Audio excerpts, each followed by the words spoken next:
بھابھی ہو بھابھی بن کے رہو، ماں بننے کی ضرورت نہیں ہے۔ ساس کے مرنے کے بعد جب میں نے نند کے باہر جانے پر اعتراض کیا تو وہ بھڑک گئی کہ اس نے معمول ہی بنا لیا، مجھے روز جلی کٹی سناتی اور میرے شوہر کے سامنے برا بناتی۔ ایک رات میں نے اس کے کمرے میں ایک لڑکا پکڑ لیا تو اس نے میرے شوہر کے سامنے مجھ پہ الزام لگا دیا کہ وہ میرا عاشق ہے۔ شوہر نے طلاق دے دی اور میں خدا کی لاٹھی کا انتظار کرنے لگی، وہ کب انصاف کرتا ہے۔ اور جلد ہی وہ دن بھی آ گیا جب رات کے آخری پہر، جب گہری خاموشی پورے آسمان پر چھائی ہوئی تھی، میں گھر کے صحن میں بیٹھی آسمان کی جانب دیکھ رہی تھی۔ ہلکی ہلکی سرد ہوا سے گھر میں لگے درخت کے پتے سرسرا رہے تھے، مجھے بہت سکون محسوس ہو رہا تھا، یوں معلوم ہوتا تھا جیسے قدرت میرے زخموں پر مرہم لگا رہی ہے۔ اس ہوا کے ساتھ میرے دل کو سہلایا جا رہا ہو اور کوئی میرے زخموں پر اپنے نرم ہاتھ پھیر کر مجھے حوصلہ دے رہا ہو۔ میرے دل سے ایک ہی دعا نکل رہی تھی، یا اللہ تو سب کچھ جانتا ہے، کیا سچ ہے اور کیا جھوٹ، مجھے اس ذات سے نجات دلا۔ تو جانتا ہے میں بے قصور ہوں اور گناہ گار کوئی اور ہے۔ اے میرے پروردگار، مجھے بے قصور کی زندگی کو بے سکون بنانے والے چہرے سے معصومیت اور پاک دامنی کا وہ نقاب ہٹا دے جس کی بنا پر اس نے میری زندگی برباد کر دی۔ اس دعا کے ساتھ میں زار و قطار رونے لگی تھی۔ میں اس وقت کے انتظار میں تھی جب اللہ تعالیٰ مجھے انصاف دلاتا۔ اللہ کی لاٹھی بے آواز ضرور ہے مگر انصاف ضرور کرتی ہے، یہی یقین، یہی کامل ایمان میرے دل کو سکون پہنچاتا تھا۔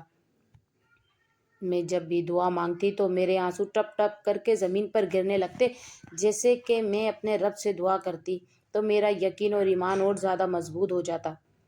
مجھے اس بات کا مکمل یقین ہو جاتا کہ میرا رب میری دعا ضرور سنے گا اور ایک دن سچائی سب کے سامنے لا کر رہے گا۔ میں اس وقت کو یاد کر کے رو رہی تھی جب میں بیاہ کر اس گھر میں آئی تھی۔ گھر کو دلہن کی طرح سجایا گیا تھا اور میری آمد پر سب لوگ خوش تھے، یہاں تک کہ گلی محلے والے بھی مجھے دیکھنے کے لیے بےتاب تھے۔ سب لوگ میری منہ دکھائی کی رسم کرنے آئے تھے۔ اس گھر میں نے بہت پیار پایا تھا۔ جب میں بیاہ کر اپنے سسرال آئی تھی، میری ساس مجھ سے بہت پیار کرتی تھی، میں ان کی اکلوتی بہو تھی اور مجھ پر ہمیشہ آواری صدقے جاتی۔ وہ دین کو پہچاننے والی اور اخلاق کی بہت اچھی خاتون تھی۔ جب تک وہ حیات رہی انہوں نے میرا بہت ساتھ دیا، مجھے ہر مشکل، ہر پریشانی سے بچایا۔ لیکن ساس کے انتقال کے بعد میری زندگی تو اس گھر میں جیسے کسی عذاب سے کم نہ تھی۔ ہر نیا دن میرے لیے اپنے ساتھ ایک نیا عذاب لے کر آتا۔ ساس کے ہوتے ہوئے تو مجھے کبھی اپنی ماں کی یاد نہ آئی تھی، لیکن ساس کے گزر جانے کے بعد کوئی دن ایسا نہیں گزرا تھا جب مجھے اپنی مرحومہ ماں کی یاد نہ ستاتی تھی۔ میری ساس نے مجھے کبھی بہو سمجھا ہی نہیں تھا، وہ مجھے ہمیشہ اپنی بیٹی مانتی تھی اور بیٹی کی طرح ہی مجھ سے محبت کرتی تھی۔ سب کچھ ٹھیک چل رہا تھا کہ ایک دن اچانک ساس کا انتقال ہو گیا اور وہ اس دنیا سے رخصت ہو گئی۔ گھر ویران سا ہو گیا۔ ابھی ساس کے انتقال کو کچھ ہی دن گزرے تھے کہ میں نے گھر میں بہت ہی عجیب و غریب معاملات ہوتے دیکھے۔ میری کنواری نند جس کی ابھی شادی نہیں ہوئی تھی، روزانہ رات کو دیر سے گھر لوٹتی، مجھے اس کی فکر ہوتی تھی۔ اسی وجہ سے میں اس پر نظر رکھتی اور اس کا دھیان رکھنے کی پوری کوشش کرتی، مگر اسے شاید میرا دھیان رکھنا اور یہ میرا فکر کرنا گوارا ہی نہیں تھا۔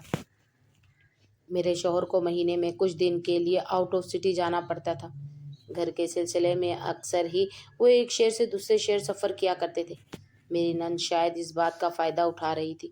جب تک ساس زندہ تھی تب تک تو اس نے بھی کبھی گھر میں کچھ ایسا نہیں کیا تھا جو فکر کرنے کے قابل ہوتا، لیکن ساسو ماں کے گزر جانے کے بعد نند نے اپنے پر پرزے نکال لیے تھے۔ روز گھر میں لیٹ آنا اس نے اپنا معمول بنا لیا تھا۔ میرے شوہر گھر پر موجود نہیں تھے، وہ جب بھی فون کرتے تو اپنی بہن کے بارے میں پوچھتے۔ ماں کے گزر جانے کے بعد وہ ویسے بھی غم سے نڈھال تھے، اب بہن کا خیال انہیں بار بار ستاتا تھا۔ وہ جب بار بار مجھ سے اپنی بہن کے بارے میں پوچھتے تو میں ان سے کوئی بھی بہانہ لگا کر بات کو ٹال دیتی۔ اب میں انہیں دوسرے شہر بیٹھے ہوئے کیا بتاتی کہ ان کی بہن اپنے بھائی کی غیر موجودگی میں کیا کیا گل کھلا رہی ہے۔ میری برداشت بھی ختم ہوتی چلی جا رہی تھی۔ آج میں نے اپنے دل میں عہد کر لیا کہ آج میں اپنی نند سے یہ سوال ضرور کروں گی کہ وہ رات گئے تک کہاں پر رہتی ہے اور روزانہ رات دیر سے کیوں آتی ہے۔ میں اپنی نند کا بے صبری سے انتظار کر رہی تھی۔ رات کے 12 بج چکے تھے لیکن ابھی تک اس کا کوئی اتا پتہ نہیں تھا۔ میں لیٹ نائٹ تک اس کا انتظار کرتی رہی لیکن وہ گھر نہیں لوٹی۔ جب صبح کی اذان شروع ہوئی اور میں نماز کے لیے اٹھی تب بھی میری نند اپنے کمرے میں موجود نہیں تھی۔ میں وضو کر کے جیسے ہی اپنے کمرے کی طرف پلٹی تو دروازہ کھلنے کی آواز آئی۔ میں نے پلٹ کر دیکھا تو میری نند مسکراتی ہوئی دبے پاؤں گھر کے اندر داخل ہو رہی تھی۔ مجھے دیکھتے ہی وہ مجھ سے سلام کرنے لگی اور سیدھا اپنے کمرے کی طرف جانے لگی۔ میں نے اس کا راستہ روکتے ہوئے کہا، کیا بات ہے، تم روزانہ گھر دیر سے کیوں لوٹتی ہو؟ دیکھو جوان بیٹی کا آدھی رات کو گھر سے باہر رہنا ٹھیک نہیں ہے۔ تمہارے بھیا کو پتہ چلے گا تو انہیں بالکل بھی اچھا نہیں لگے گا۔ میرا اتنا ہی کہنا تھا کہ وہ میری اتنی سی بات کو سن کر آگ بگولا ہو گئی اور مجھ پر برسنے لگی۔ بھابھی ہو، بھابھی بند کر رہا ہو، خبردار میری ماں بننے کی کوشش کی تو تم ہوتی کون ہو مجھ سے اس طرح کے سوالات کرنے والی؟ ہاں، آج تک میری ماں نے مجھ سے کبھی ایسا سوال نہیں کیا۔ میں نے اس کی بات کاٹتے ہوئے کہا، دیکھو غصہ کرنے کی ضرورت نہیں ہے۔ اماں نے اگر تم سے کوئی سوال نہیں کیا تھا تو آج تک تم نے بھی اماں کے ہوتے ہوئے کبھی ایسی حرکت نہیں کی تھی۔ اب تمہاری حرکتیں مجھے مشکوک لگ رہی ہیں، اسی وجہ سے میں تم سے پوچھنے کا حق رکھتی ہوں۔ تمہارے بھائی تمہیں میرے سہارے چھوڑ کر گیا ہے، مجھے تمہارے محافظ بنا کر گیا ہے۔ اگر میں بھی تمہاری ہر حرکت سے بے خبر رہوں گی تو تمہارے بھائی کو کل کو کیا جواب دوں گی؟ انفیکٹ میں تو کل کو اپنی مرحومہ ساس سے نظر بھی نہیں ملا پاؤں گی۔ میری بات کو انسنی کرتے ہوئے تیزی سے اپنے کمرے کی طرف چلی گئی اور غصے سے دروازہ بند کرتے ہوئے کہنے لگی، اپنی اوقات مت بھولو، تم میری بھابھی ہو، میری ماں بننے کی ضرورت نہیں ہے۔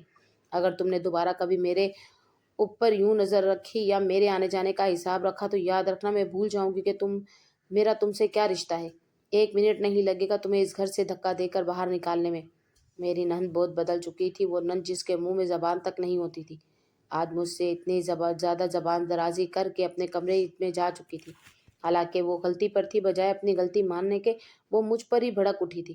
میں تو بس اب اپنی عزت کو بچاتے ہوئے اپنے شوہر کا انتظار کرنے لگی۔ جب وہ آئیں گے ان کے سامنے ہی اب بات ہوگی۔ اب تو میری نند نے اس واقعے کے بعد ڈیلی کا معمول بنا لیا تھا۔ وہ روزانہ مجھے جلی کٹی باتیں سناتی، مجھ پر روب جھاڑتی اور ہر وقت مجھ سے کام کرواتی رہتی۔ میں بھی خاموشی سے اس کی ہر بات مانتی گئی، کیونکہ میں نہیں چاہتی تھی کہ میرے شوہر کی غیر موجودگی میں کسی قسم کا بھی کوئی تماشا ہو اور محلے والے اس تماشے کا حصہ بنے۔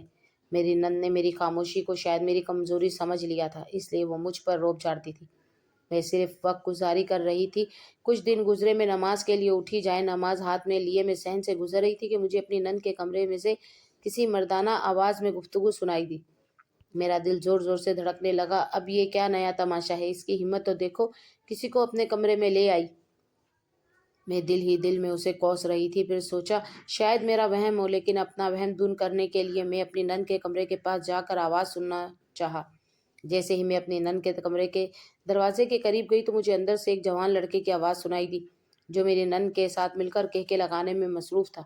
اس سے پہلے کہ میں پلٹ کر اپنے کمرے تک جاتی، اچانک سے نند کے کمرے کا دروازہ کھلا اور وہ ہمیشہ کی طرح مجھ پر بھڑکنے لگی۔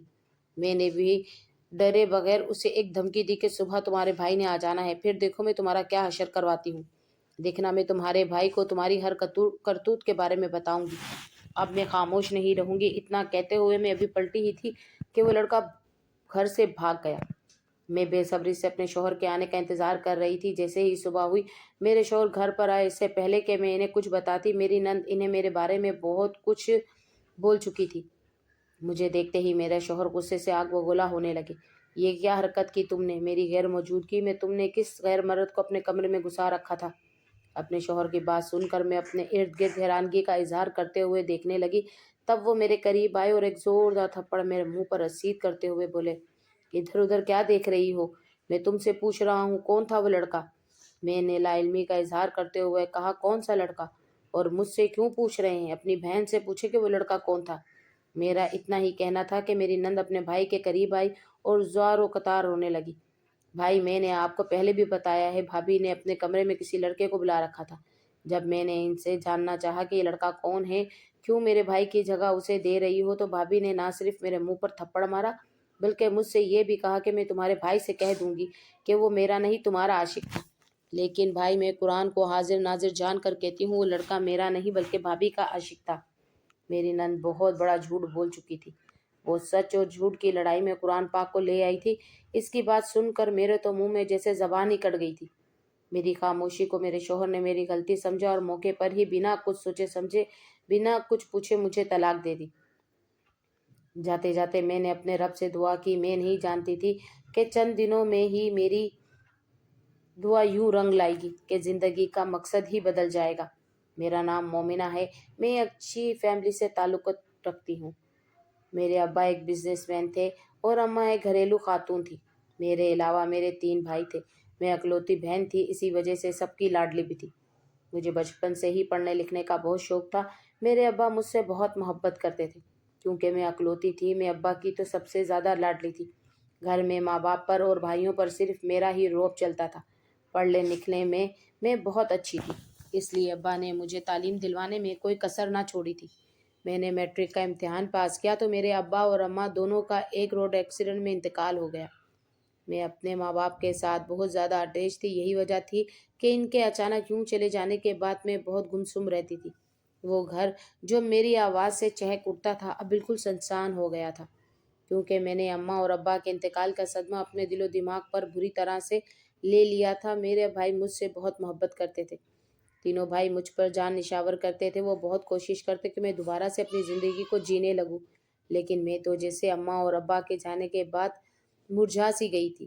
کوئی چیز اچھی نہیں لگتی تھی، نہ پڑھائی میں دل لگتا، نہ ہی کوئی کام ڈھنگ سے ہوتا تھا۔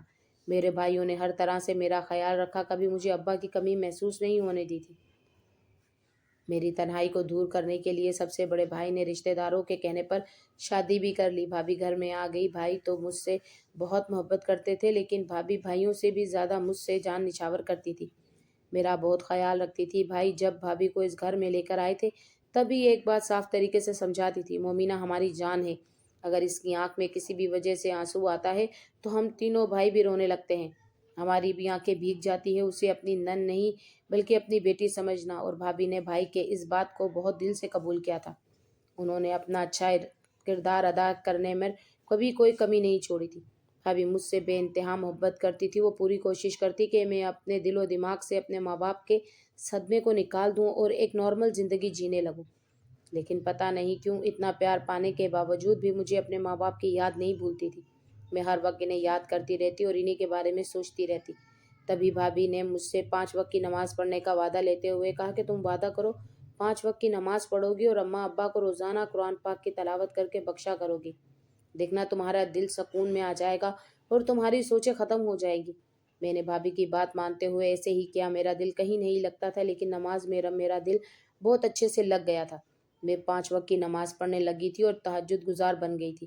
نمازیں قائم کرنے سے میرے دل کو سچ میں سکون ملا تھا۔ میں سارا دن قرآن پاک کی تلاوت کرتی رہتی اور اپنے ماں باپ کو ہدیۃً اس کا ثواب بھیجتی رہتی۔ میں اب بہت مطمئن ہو گئی تھی یہ سوچ کر کہ میں اپنے ماں باپ کے لیے کچھ نہ کچھ تو کر رہی ہوں جو میں زندگی میں ان کے لیے نہیں کر سکی۔ اس سے کہیں زیادہ بڑھ کر میں ان کے لیے اب کر رہی ہوں۔ بس خدا تعالیٰ میری اس نیکی کو قبول کر رہی ہوں۔ میں آہستہ آہستہ اپنی زندگی کی طرف لوٹنے لگی تھی۔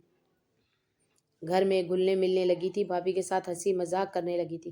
میرے تینوں بھائی جب مجھے اس طرح ہنستا مسکراتا دیکھتے تو پھولے نہیں سماتے تھے۔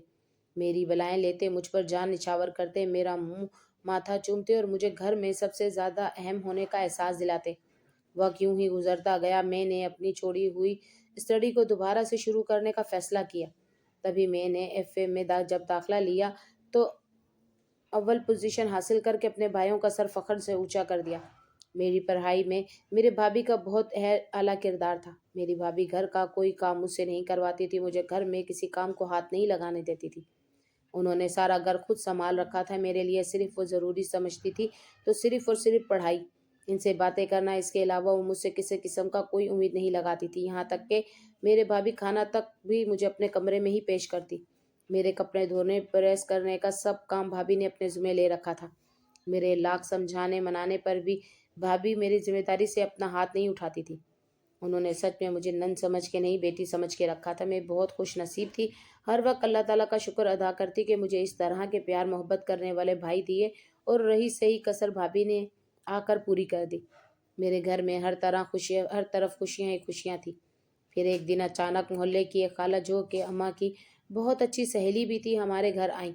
میں نے اکثر اماں کو خالہ سے کہتے سنا تھا کہ میری مومنہ کے لیے کوئی راجکمار ڈھونڈنا، میں اپنی بیٹی کی شادی بہت دھوم دھام سے کروں گی۔ خالہ کچھ عرصے کے لیے بیمار تھی، جب صحتیاب ہوئی تو ہمارے گھر تشریف لائیں اور آ کر بھابھی سے بات کرنے لگی: دیکھو راشدہ، تمہاری ساس نے مجھے ایک ذمہ داری سونپ دی تھی، آج میں وہ ذمہ داری پوری کرنے آئی ہوں۔ تمہاری ساس کے گزر جانے کے بعد میں نے کئی دفعہ سوچا کہ مومنہ سے یا فیصل سے بات کروں، لیکن دونوں بچے اپنی ماں کے گزر جانے کی وجہ سے بہت پریشان تھے، اس لیے ان سے بات نہیں کر پائی۔ میرے ہاتھ میں ایک بہت اچھا رشتہ ہے، اچھا خاصا کھاتا پیتا گھر گھرانہ ہے، میری مانو تو مومنہ کی شادی کر دو۔ تاکہ وہ سکون کی زندگی گزار سکے اور خود کو بھی سکون کی زندگی گزارنے کی عادت ڈالو۔ بھابھی نے خالہ کی بات سنتے ہوئے کہا کہ آپ ٹھیک کہہ رہی ہیں، لیکن ہماری مومنہ کے لیے کوئی راجکمار ہونا بھی تو چاہیے نا۔ اگر اماں کی خواہش کبھی راجکمار کی تھی تو ہماری مومنہ کے لیے سچ میں کوئی راجکمار ہی ڈھونڈ کے لانا۔ بھابھی کی بات سنتے ہوئے خالہ مسکرائی اور جھٹ سے تھیلے میں سے ایک تصویر نکالتے ہوئے بھابھی کے سامنے رکھ دی۔ تصویر دیکھتے ہی بھابھی کا منہ کھلا کا کھلا رہ گیا۔ میں نے کئی دفعہ بھابھی کو آواز دی، لیکن بھابھی تو کسی گہری سوچ میں ڈوبی ہوئی تھی۔ جب میں نے ہلا کر بھابھی کو ہوش میں لانا چاہا تو بھابھی نے حیران ہوتے ہوئے میری طرف دیکھا اور مسکرا پڑی۔ میرا ماتھا چوما اور مجھ سے کہنے لگی، لو اللہ نے سچ میں تمہارے لیے راجکمار ہی بھیج دیا ہے۔ بھابھی مجھے تصویر دکھانا چاہ رہی تھی، لیکن میں نے تصویر دیکھنے سے انکار کر دیا۔ میرا کہنا یہی تھا کہ پہلے آپ بھائی کو تصویر دکھا لیں، اگر انہیں پسند آ جاتا ہے تو مجھے کوئی اعتراض نہیں ہے، لیکن میں ابھی پڑھنا چاہتی ہوں۔ اتنا کہتے ہوئے میں خاموش ہو گئی تھی۔ بھابھی نے تصویر بھائی کو دکھائی۔ بھائیوں کو بھی رومان بہت پسند آئے تھے۔ جب میں نے تصویر دیکھی تو دیکھتے ہی میرا بھی دل میں کچھ ہوا تھا۔ رومان بہت ہی خوبصورت ہینڈسم نوجوان تھا۔ یہ چوڑا سینہ، چہرے پر ہلکی ہلکی داڑھی خوبصورتی میں نمایاں کردار ادا کر رہی تھی۔ رومان کو دیکھتے ہی میرے دل میں طرح طرح کے خیال آنے لگے، مگر میں نے خود کو رومان کی بیوی مان لیا تھا۔ جب میرے بھائیوں نے تصویر دیکھی تو وہ لوگ بھی رومان کو دیکھ کر فوری سے راضی ہو گئے۔ رومان شکل و صورت کے بہت خوبصورت تھے، جیسے 14ویں کا چاند ہوتے ہیں، اور فیملی بھی بہت چھوٹی سی تھی۔ مجھے جلد ہی بیاہ کر رومان کے گھر بھیج دیا گیا۔ رومان نے مجھے بہت عزت دی، بہت محبت دی۔ رومان بہت نیک دل انسان تھے۔ ہر وقت میرے آگے پیچھے گھومتے رہتے، میرا خیال رکھتے، میری ہر بات کو سنتے۔ میری زبان میں بہت تحمل مزاجی اور نرمی تھی۔ میں نے کبھی بھی رومان کے ساتھ یا کسی کے ساتھ بھی اونچی آواز میں بات تک نہیں کی تھی۔ میری ایک نند تھی جو بے حد خوبصورت اور بے حد اچھی تھی۔ میرے سسر کا بھی انتقال ہو چکا تھا۔ سسرال میں آنے کے بعد مجھے باپ کا پیار تو نہیں ملا تھا، لیکن ساس کی شکل میں ایک عدد ماں ضرور ملی تھی۔ میری ساس مجھے بہت پسند کرتی تھی، وہ مجھ سے بے انتہا محبت کرتی تھی۔ میری ہر بات کا خیال رکھتی، انہوں نے مجھے کبھی بھی ماں کی کمی محسوس نہیں ہونے دی تھی۔ میں اکثر اپنے بھائیوں کے گھر جا کر رات گزارتی تو میری آنکھیں خوشی سے چمک اٹھتی۔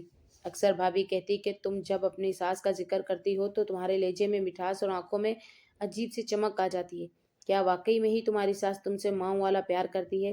تو میں تڑپ کر بولتی، جی بھابھی، میں اللہ تعالیٰ کی کن کن نعمتوں کا شکر ادا کروں۔ خدا نے مجھے کن کن نعمتوں سے نوازا ہے۔ میری ایک ماں مجھ سے لے لی تو اس کی جگہ مجھے ایک اور ماں عطا کر دی۔ یہ ماں تو بہت ہی زیادہ پیار و محبت کرنے والی ہے۔ اپنے ماں باپ کے ساتھ تو مجھے اتنا وقت ہی نہ ملا کہ میں ان کا ٹھیک سے پیار محبت پا سکوں، لیکن میری ساس میرا بہت خیال رکھتی ہے۔ اب میں سمجھی کہ اللہ تعالیٰ نے میرے لیے رومان کو ہی کیوں چنا تھا۔ رومان جس قدر خود اچھے نیک شریف ہیں، اس سے کہیں زیادہ بڑھ کر ان کی والدہ میرا خیال رکھتی ہیں۔ وہ مجھ سے بہت محبت کرتی ہیں۔ 1.5 سال ہونے والا ہے شادی کو، لیکن آج تک میری ساس نے مجھے کبھی سوئی پڑی کو نہیں اٹھایا۔ میری نند بھی میری بہت عزت کرتی ہے۔ میری ساس نے کبھی مجھ سے کوئی کام کہہ کر نہیں کروایا۔ میرا دل کرتا ہے تو میں کسی کام کو ہاتھ لگا لیتی ہوں، دل کرتا ہے تو میں خاموشی سے اپنے کمرے میں لیٹی رہتی ہوں، بلکہ وہ میرے کمرے میں میرا کھانا تک پہنچاتی ہیں اور زیادہ تر کام مجھے کرنے نہیں دیتی اور مجھ سے بہت محبت کرتی ہیں۔ مجھے تو اپنی ساس میں اپنی ماں ہی نظر آتی ہے۔ میں ہر وقت اپنی ساس کی تعریف کے پل باندھتی رہتی۔ میری نند بھی مجھ سے بہت محبت کرتی تھی۔ ہمارا گھر خوشیوں سے بھرا ہوا تھا کہ ایک دن اچانک اس گھر کو بھی نظر کھا گئی۔ میری ساس اچانک سے واش روم میں گری اور ان کے کولے کی ہڈی ٹوٹ گئی۔ میری ساس اب چل پھر نہیں سکتی تھی، وہ مکمل طور پر بستر پر آ گئی۔ اللہ تعالیٰ نے میرے اوپر یہ ذمہ داری عائد کر دی کہ ان کی خدمت مجھے ہی کرنی تھی۔ میں سارا دن اپنی ساس کی خدمت کرتی، گھر بار بھی سنبھالتی۔ میری ساس مجھے ڈھیروں ساری دعائیں دیتی۔ جب بھی رومان اپنی ماں کے پاس چند گھڑیاں گزارنے کے لیے بیٹھتے تو وہ ہمیشہ ایک ہی بات کہتے، رومان، زندگی میں کچھ بھی کر لینا، لیکن مومنہ کی آنکھوں میں کبھی آنسو نہ آنے دینا۔ اگر تم نے کبھی مومنہ کو رلایا تو قیامت والے دن تم میرے گناہگار رہو گے۔ رومان جب اپنی ماں کے پاس بیٹھتے تو کمرے میں واپس آ کر مجھ سے کہتے، ارے مومنہ، تم نے کیا جادو کر دیا ہے ماں پر۔ اماں کے پاس جب بھی جا کر ان کی خیریت پوچھنے کے لیے بیٹھتا ہوں تو وہ ایک ہی ٹاپک پکڑ کر بیٹھ جاتی ہیں، مومنہ مومنہ اور بس مومنہ۔ تم نے تو میری ماں کو اپنا دیوانہ ہی بنا لیا ہے۔ ایسا نہیں تھا، میری خدمت کرنے کے بعد وہ مجھ سے اس طرح محبت کرتی تھی، میرے کام کرنے سے پہلے بھی وہ مجھ سے اسی طرح محبت سے پیش آتی تھی۔ کئی دفعہ میری ساس اپنی بیٹی کو ڈانٹتی اور کہا کرتی تھی کہ اپنی بھابھی کا ساتھ دیا کرو۔ اب میں تو بیمار ہو گئی ہوں، کبھی میں صحت مند تندرست ہوتی تو میں کبھی بھی مومنہ کو کوئی کام کا نہ کرنا دیتی۔ یہ نرم و ملائم ہاتھ کام کرنے کے لیے تھوڑی بنے ہیں۔ وہ مجھے کسی بچے کی طرح ٹریٹ کیا کرتی تھی۔ بس قسمت کو کچھ اور ہی منظور تھا۔ جتنی خوشیاں میں دیکھنی تھی شاید ان کا ختم ہونے کا وقت آ گیا تھا۔ ایک دن اچانک میں گرم گرم ناشتہ لے کر کمرے میں گئی تو میری ساس اپنے بستر پر تھی۔ میں نے کئی دفعہ آواز دی، امی جان اٹھ جائیں، آج آپ نے ناشتہ نہیں کیا کیا؟ کافی ٹائم لگا دیا اٹھنے میں، آپ تو ہمیشہ سب سے پہلے اٹھ جاتی ہیں۔ اٹھے میں آپ کے ہاتھ منہ دھلا دوں اور پھر دونوں ماں بیٹی بیٹھ کے ناشتہ کرتے ہیں۔ میں اپنی ہی رو میں بولتی جا رہی تھی، لیکن ساس کا کوئی بھی جواب نہ پا کر میرے دل کو ایک دم سے ہول پڑنے لگے۔ میں نے ناشتے کی ٹرے ایک سائڈ پہ رکھتے ہوئے جب اپنی ساس کے سینے پہ ہاتھ رکھا تو وہ بالکل ٹھنڈی پڑ چکی تھی۔ چیخو پکار سے سارے گھر گلی محلے والے اکٹھے ہو گئے۔ رومان بھی آفس سے گھر آ گئے۔ ڈاکٹر سے چیک کروانے کے بعد پتہ چلا کہ میری ساس کا تو کئی گھنٹے پہلے انتقال ہو گیا ہے۔ انہیں سوتے ہوئے ہارٹ اٹیک ہوا تھا جو ان کی جان لے گیا۔ گھر ایک دم سے ویران ہو گیا تھا۔ ایک دفعہ پھر میں اپنی ماں کے سائے سے محروم ہو گئی تھی۔ پھر سے میرے منہ کو ایک عجیب سی چھپ لگ گئی تھی، نہ میں بولتی تھی نہ ہنستی تھی۔ میری نند بھی اپنی ماں کے چلے جانے کے غم سے نڈھال رہنے لگی تھی، اور رومان کا تو رو رو کر برا حال تھا۔ رومان اپنی ماں سے بہت محبت کرتے تھے، اس لیے وہ بھی اس غم سے نڈھال تھے۔ کچھ دن گزرے تو گھر میں عجیب و غریب سی حرکتیں دیکھنے کو ملنے لگی۔ گھر کا ماحول بالکل ہی بدلنے لگا تھا۔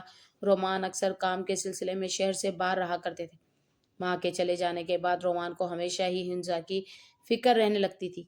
میری ساس کے انتقال کے بعد ہنزا کی ایکٹیویٹی عجیب سی ہو گئی تھی۔ وہ ساری رات کسی کے ساتھ فون پر باتیں کرتی رہتی، اور جب میں پوچھتی تو کہتے تھی کہ بھائی سے بات کر رہی ہوں۔ لیکن جب روبال کی کال آتی تو وہ ہمیشہ ایک ہی بات بولتے، یار میری ہنزا سے بات تو کروا دو، کافی دن ہو گئے ہیں اپنی بہن کی آواز سنے ہوئے۔ یہ سب باتیں عجیب و غریب تھی، مجھے بہت تعجب ہوتا تھا۔ جب میں دونوں کی باتوں میں اتنا فرق دیکھتی تو مجھے ہنزا کی حرکتیں کچھ ٹھیک نہیں لگ رہی تھی، اس لیے میں نے اس پر نظر رکھنے کا فیصلہ کیا۔ ساس کے انتقال کے بعد جب ہنزا اکثر ہی گھر لیٹ آیا کرتی تھی، ان دنوں ہنزا گھر میں بہت دیر سے آتی تھی۔ جن دنوں رومان شہر سے باہر ہوا کرتے تھے، کئی دن میں اسی روٹین میں ہنزا کو دیکھتی رہی۔ کئی دفعہ پوچھنے کی کوشش بھی کی، لیکن وہ مجھے کوئی جواب نہیں دیتی تھی۔ میں نے سوچا ہو سکتا ہے خود ہی ٹھیک ہو جائے، یا ماں کا غم زیادہ لے لیا ہے، اس لیے زیادہ وقت اپنی سہیلیوں کے ساتھ گزار لیتی ہے۔ لیکن آج تو اس نے حد ہی کر دی تھی۔ رات کے 12 بج گئے تھے لیکن ابھی تک وہ گھر نہیں لوٹی تھی۔ یہ بات مجھے پریشان کیے ہوئے تھی۔ میں ساری رات انتظار کرتی رہی۔ جب فجر کی نماز ادا کی تو تب گھر کا دروازہ کھلا اور معلوم ہوا کہ ہنزا گھر آئی ہے۔ مجھے اس کی اس حرکت پر بہت افسوس ہوا۔ میں نے اس کے قریب جاتے ہوئے کہا، دیکھو ہنزا، میں نے تمہاری کبھی اپنی نند نہیں سمجھا، ہمیشہ اپنی چھوٹی بہن، اپنی بیٹیوں کی طرح سمجھا ہے۔ میری اپنی تو کوئی اولاد نہیں ہے، میں تم سے ہی پیار محبت کر کے بچوں والا شوق بھی پورا کر لیتی ہوں۔ تمہارے بھائی مجھے تمہاری ذمہ داری سونپ کے گیا ہے، وہ روز تمہارے بارے میں پوچھتے ہیں اور میں روز بات ٹال دیتی ہوں، لیکن مجھے کچھ دن سے تمہاری عادتیں کچھ مشکوک سی لگ رہی ہیں۔ کیا تم پریشان ہو یا کسی الجھن میں ہو؟ اگر کوئی مسئلہ ہے تو مجھ سے شیئر کر سکتی ہو۔ میرا اتنا کہنا تھا کہ وہ ایک دم سے غصے میں آ گئی۔ میں نے آج سے پہلے ہنزا کو کبھی اس لہجے میں بات کرتے نہیں سنا تھا۔ آج تو یوں لگ رہا تھا جیسے ہنزا کے اندر سے کوئی اور ہی مخلوق بول رہی ہو۔ میں اس کی باتوں سے بہت زیادہ گھبرا گئی تھی۔ تبھی میں نے لرزتی ہوئی آواز میں کہا، دیکھو تمہارا ساری رات گھر سے باہر رہنا ٹھیک نہیں ہے۔ تم جوان ہو اور دنیا کے حالات سے ابھی واقف نہیں ہو۔ حالات بہت خراب ہے، اس لیے اپنی عزت کی حفاظت کرنا تمہارا سب سے پہلا فرض ہے۔ میرا اتنا ہی کہنا تھا کہ وہ آگ بگولا ہوتے ہوئے میرے سر چڑھ گئی اور مجھے باتیں سنانے لگی۔ آپ میری بھابھی ہیں تو بھابھی ہی رہیں، میری ماں بننے کی زیادہ ضرورت نہیں ہے۔ اگر میں میرے معاملات میں زیادہ ٹانگ اڑانے کی کوشش کی یا میری جاسوسی کرنے کی کوشش کی تو ایک بات یاد رکھیے گا، میں 1 منٹ نہیں لگاؤں گی، آپ کو اس گھر سے اور بھائی کی زندگی سے بھی نکال باہر پھینکوں گی۔ آئندہ دھیان کیجیے گا۔ اتنی بڑی دھمکی دیتے ہوئے وہ غصے سے اپنے کمرے میں چلی گئی تھی، اور میں اسی جگہ پر خاموش آنکھوں میں آنسو لیے سوچتی رہ گئی کہ اسے کیا ہو گیا ہے۔ ساس اماں کے ہوتے ہوئے تو یہ اچھی خاصی تھی، اتنی محبت کرتی تھی، میری بہت عزت کرتی تھی، اب یہ کن کاموں میں پڑ گئی ہے؟ یہ اس قدر بد زبان ہو گئی ہے؟ نہیں، یہ اس کی اپنی زبان نہیں ہے، ضرور یہ کسی اور کی زبان بول رہی ہے۔ انہی الجھنوں میں نے رات گزاری تھی۔ میرے رومان کے آنے کا انتظار بے صبری سے کر رہی تھی، کیونکہ میں چاہتی تھی کہ میں رومان کو ہنزا کے بارے میں سب کچھ سچ سچ بتا دوں، تاکہ کل کو انہیں مجھ سے کسی قسم کا کوئی شکوہ نہ ہو۔ رومان مجھ پر بہت بھروسہ کرتے تھے، میری بہت عزت کرتے تھے، ان کی محبت کا تو کوئی لیول ہی نہیں تھا۔ یہی سوچتے ہوئے میں نے یہ فیصلہ کیا کہ میں رومان کو سب کچھ بتا دوں گی، کیونکہ میں جانتی تھی کہ رومان میری بات پر ضرور یقین کریں گے۔ اس سے پہلے کہ میں رومان کو کچھ بتاتی، اگلے ہی رات مجھے ایک اور نظارہ دیکھنے کو ملا۔ ہنزا نے تو ہماری زندگی کو تماشا بنانے کی ٹھان لی تھی۔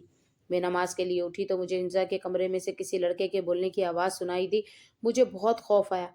میں نے ذرا غور کیا تو معلوم ہوا کہ ہنزا کسی اجنبی لڑکے کو لیے ہاتھوں میں ہاتھ ڈال کر کہکے لگا رہی ہے۔ مجھ سے یہ بات برداشت نہ ہوئی تو میں فوراً سے گھبراتے ہوئے اپنے کمرے کی طرف پلٹی ہی تھی کہ اچانک سے ہنزا کے کمرے کا دروازہ کھلا۔ یہ منظر دیکھ کر میرا دل مٹھی میں آ گیا تھا۔ اچھا تو آپ تھیں جو چوری چوری میری جاسوسی کر رہی تھی؟ میں نے پیچھے مڑ کر دیکھتے ہوئے کہا، شرم آنی چاہیے تمہیں، یہ کیا حرکتیں کر رہی ہو؟ لینے آنے دو، تمہارے بھائی کو بتاؤں گی تم ان کے جانے کے بعد کیا کیا گل شرے اڑاتی پھر رہی ہو۔ میں نے اتنی ہی بات کی تھی کہ ہنزا آپے سے باہر ہو گئی۔ وہ میرے قریب آئی اور ایک زوردار تھپڑ میرے منہ پر رسید کرتے ہوئے کہنے لگی، تمہاری اتنی جرت، اپنے اوقات مت بھولو کہ میں رومان کی بہن ہوں۔ بھائی جس قدر محبت مجھ سے کرتے ہیں اور جتنا یقین میری بات پر کریں گے تم تو سوچ بھی نہیں سکتی۔ وہ مجھے طرح طرح کی باتوں سے ڈرانے کی کوشش کر رہی تھی۔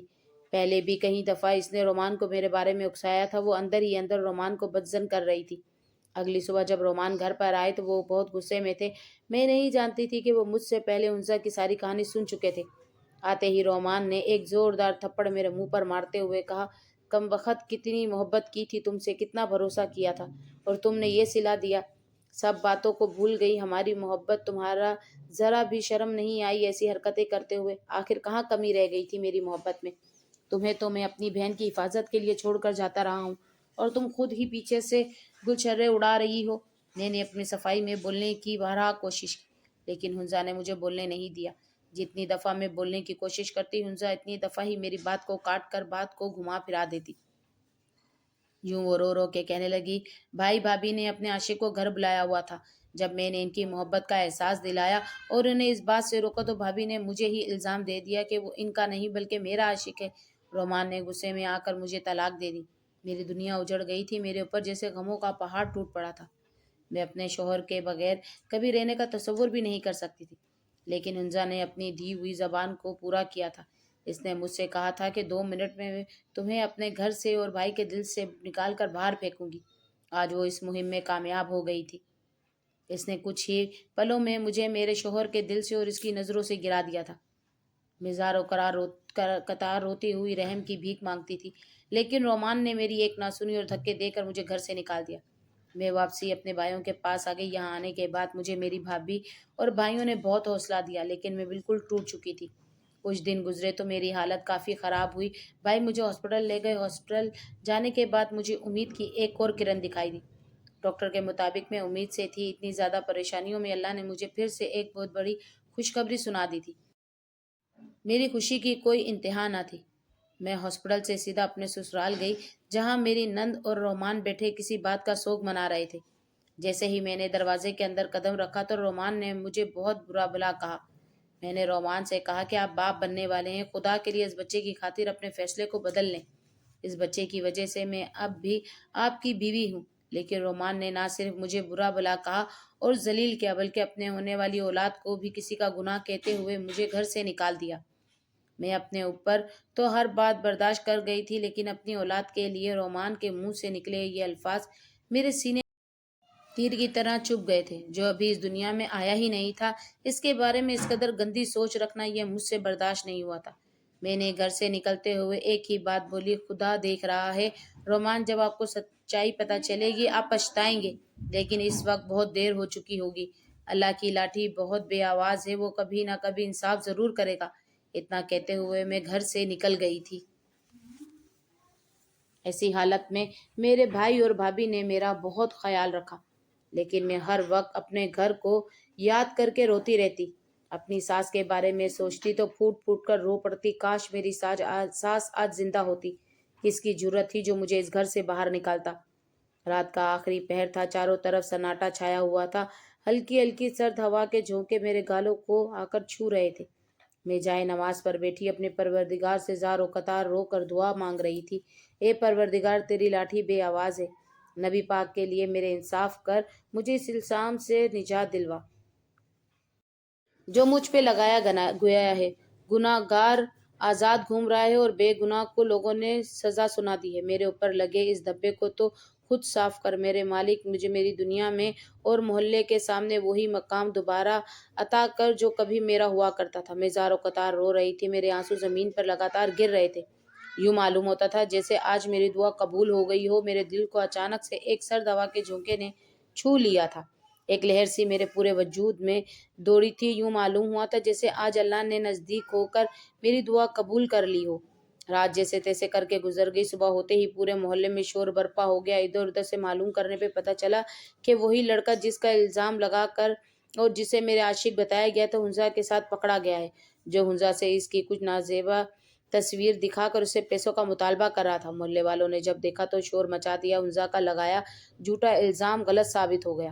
محلے والوں کے سامنے اور رشتہ دار عزیز اقراب کے سامنے میری وفاداری اور پاک دامنی کی مثالیں سننے کو ملنے لگی۔ میں قرآن پاک کی تلاوت کر رہی تھی، جب دروازے پہ دستک ہوئی۔ دروازہ کھلا تو میں نے سامنے رومان کو دیکھا، جو زار و قطار رو رہے تھے۔ مجھے سامنے دیکھتے ہی رومان میرے قدموں میں آ کر گر گئے۔ خدا کے لیے مجھے معاف کر دو، میری آنکھوں پر بہن کی محبت کا پردہ پڑا تھا، جو تمہاری پاک دامنی، تمہاری ایمانداری اور تمہاری پاکیزگی کو نہیں دیکھ سکا۔ خدا کے لیے مجھے معاف کر دو، اگر تم نے مجھے معاف نہ کیا تو خدا بھی مجھے معاف نہیں کرے گا۔ رومان لگاتار رو رہے تھے۔ میری بھابھی اور بھائی بھی یہ منظر دیکھ رہے تھے۔ میرے بڑے بھائی نے اشارہ کیا، جانا ہے تو چلی جاؤ، لیکن میرا دل کسی صورت بھی نہیں مان رہا تھا۔ میں نے رومان سے کہا کہ اپنے ساتھ کیے گئے ظلم تو میں کبھی کی معاف کر چکی ہوں، کب کی بھلا چکی ہوں، لیکن جو ظلم آپ نے میرے ہونے والے بچے کے ساتھ کیا ہے، میں اسے کبھی معاف نہیں کروں گی۔ میرے بچے کو دنیا میں آنے سے پہلے ہی آپ نے بدنامی میں کٹگرے میں لا کے کھڑا کر دیا تھا۔ میں اس گھر میں پلٹ کر کبھی قدم نہیں رکھوں گی جس گھر میں میرے اعتماد کو ٹھیس پہنچی۔ میرے بچے کو گالی کے نام سے پکارا گیا۔ میں نے آپ کے بغیر جینا سیکھ لیا ہے۔ میں اب اپنے بچے کے ساتھ اچھی زندگی گزار سکتی ہوں۔ خدا کے لیے آپ مجھے بھول جائیں، میں گھر واپس کبھی نہیں آؤں گی۔ اتنا میں نے کہا اور دروازہ رومان کے منہ پر ہی بند کر کے اندر چلی آئی۔ میرے بھابھی نے مجھے فوراً سے سنبھالا اور تسلیاں دی۔ وہ جانتی تھی میں اتنا بڑا فیصلہ کر رہی ہوں اور میں اپنے فیصلے کو شاید برداشت نہ کروں، لیکن نہ جانے میرے اندر کہاں سے اتنی ہمت آ گئی تھی۔ اس لیے تو کہتے ہیں کہ ایک لڑکی کے بجائے ایک ماں کا جذبہ زیادہ ہوتا ہے۔ مجھے میں بھی اتنی ہی ہمت آ گئی تھی۔ رومان کو اپنی بہن کی کرتوتوں کے بارے میں پتہ چل چکا تھا۔ پورے محلے والے تھو تھو کر رہے تھے۔ رومان کو ہر کوئی آ کر سمجھاتا کہ شکر کرو کہ مومنہ امید سے تمہارا نکاح نہیں ختم ہوا، کیسے بھی کرو، معافی تلافی کرو، کچھ بھی کرو، اپنی بیوی کو اپنے گھر لے آؤ۔ رومان نے ایک دفعہ نہیں کئی دفعہ کوشش کی، مگر میں نے اس گھر سے اپنا تعلق ہمیشہ کے لیے ختم کر دیا۔ اللہ نے ایک جان سا بیٹا مجھے دیا ہے، میں نے اپنی زندگی بیٹے کے نام کر دی ہے۔ آج میرا بیٹا جوان ہو چکا ہے، میں اپنے بچے کے ساتھ ایک خوشگوار زندگی گزار رہی ہوں۔